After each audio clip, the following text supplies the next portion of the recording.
कि growing is not important, बढ़ना important नहीं है, growing together is important. Gandhi ji को हरिओम जी पुकार रहे हैं। तो ये यूपी में जो जूता फेंक कर जो मारा गया, उस मामले को कैसे देखते हैं? जी देखिए, मैं व्यक्तिगत रूप से बताऊं, अगर पार्टी की तरफ से नहीं हो करके, तो मैं बहुत डिस्टर्ब हो गई थी कि एक व्यक्ति, ये पूरे प्रतीक के रूप में देखना चाहिए कि ये जो व्यक्ति हरिओम जी थे, वाल्मीकि जी, वो तो ये सबसे हाशिए, सबसे निचले तबके से, हाशिए के समाज से, दलित परिवार के सबसे नीचे पंक्ति से आते हैं बेचारे।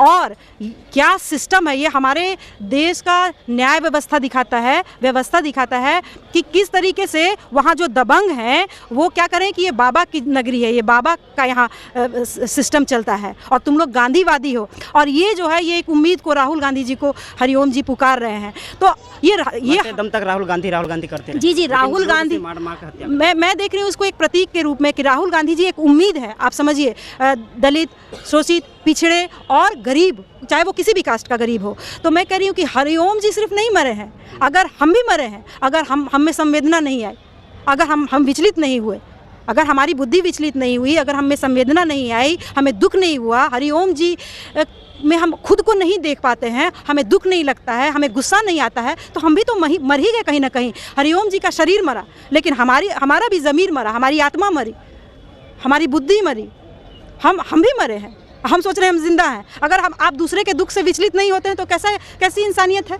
क्या है?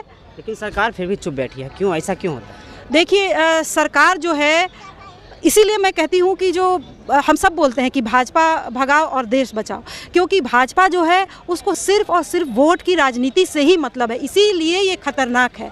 इन्होंने, ये फ्यूडल पार्टी है, सामंतवादी पार्टी है। सामंतवादी लोग क्या होता है, जो क्रोनी कैपिटलिज्म, मतलब कि जो अमीर हैं उनके लिए काम करते हैं। क्रोनी कैपिटलिज्म एक इकोनॉमिक्स में चैप्टर ही आता है कि जो अमीर है, मान लीजिए बहुत अमीर है, तो हम इन्हीं को लाभ पहुँचाने के लिए सारा काम करेंगे, जो राहुल गांधी जी पहले भी बोल रहे थे, कांग्रेस पार्टी बोल रही थी।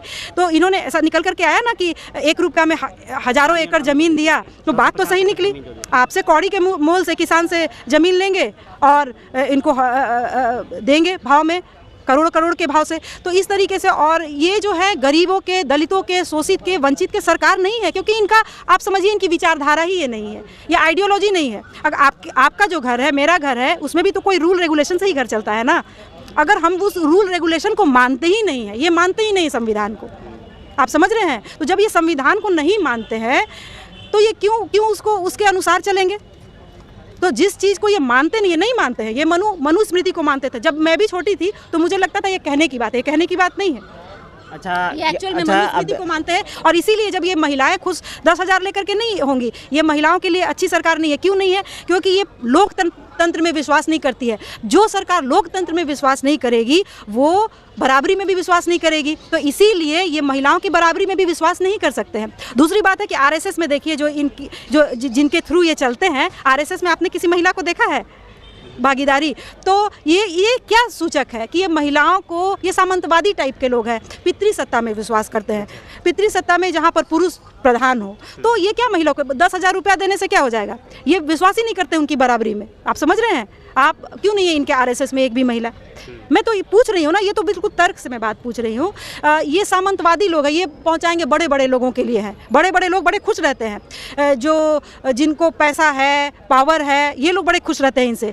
पर सरकार गरीब के लिए, वंचित के लिए, शोषित के लिए होती है, अमीर के लिए नहीं होती। अमीर तो अपनी ज़िंदगी जी रहा है, आप समझ रहे हैं? लेकिन गरीब, शोषित, वंचित जो है वो कहाँ जाए?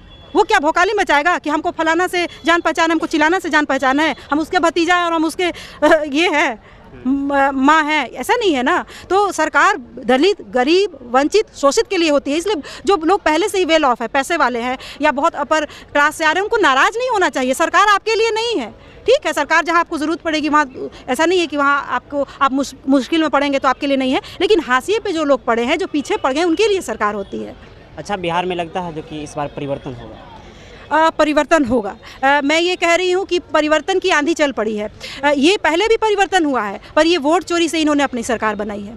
हाँ, और ये अगर आप बोलेंगे कि कहाँ वोट चोरी हुआ है, इसका क्या प्रमाण है, तो हमारे जो लीडर हैं श्री राहुल गांधी जी ने, प्रत्यक्ष को प्रमाण की क्या आवश्यकता, उन्होंने दिखाया प्रॉपर, बिल्कुल जो कर्नाटक के महादेवपुरा जो कंस्टिट्यूएंसी थी उसका स्टडी करके उन्होंने दिखाया। और जो बनारस में भी जो प्रधानमंत्री जो है वो प्रधानमंत्री कैसे बने हैं, अगर उनको लगता है कि नहीं हम सही हैं, तो इलेक्ट्रॉनिक डाटा जो हमारे राहुल गांधी जी मांग रहे हैं उसको क्यों नहीं दे देते हैं? अगर आप सही है, चोर के दाढ़ी में अगर तिनका नहीं है तो वो तो दे देगा है ना, कि ठीक है भाई ले लो, हल्ला हल्ला कर रहे हो। अब इनको लोग बोलता है कि आप वीडियो जारी करो तो बोलते हैं 45 दिन में हम लोग वीडियो डिलीट कर देंगे। ये क्या शो करता है? या कहते हैं कि वीडियो जारी नहीं करेंगे, नहीं दिखाएंगे क्योंकि महिलाओं और की इज्जत का सवाल है, और उधर जा कर के इनका दिमाग खराब हो जाता है। नीतीश कुमार जी का तो कुछ भी बोलते हैं कि महिला उसके साथ सोती है, रतिया में सोता है, तो दिनवा में सोता है, लड़का लड़की कुछ भी बोलते हैं ना भाई।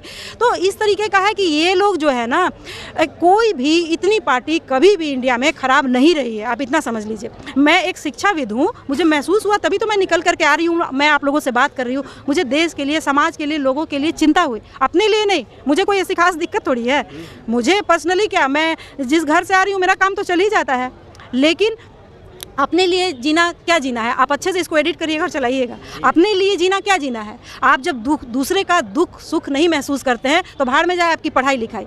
मैं कहती हूँ जितने भी लोग मुझे देख रहे हैं, जो भी महिलाएं देख रही हैं, जो पढ़े लिखे लोग हैं, उनको भी बाहर आना चाहिए अपने देश के लिए। अपने लिए जीना क्या जीना होता है? वैसे जीने से समझिए नहीं जीना है, बढ़िया है। लानत है ऐसी ज़िंदगी पे जो आप अपने लिए सिर्फ जीते हैं।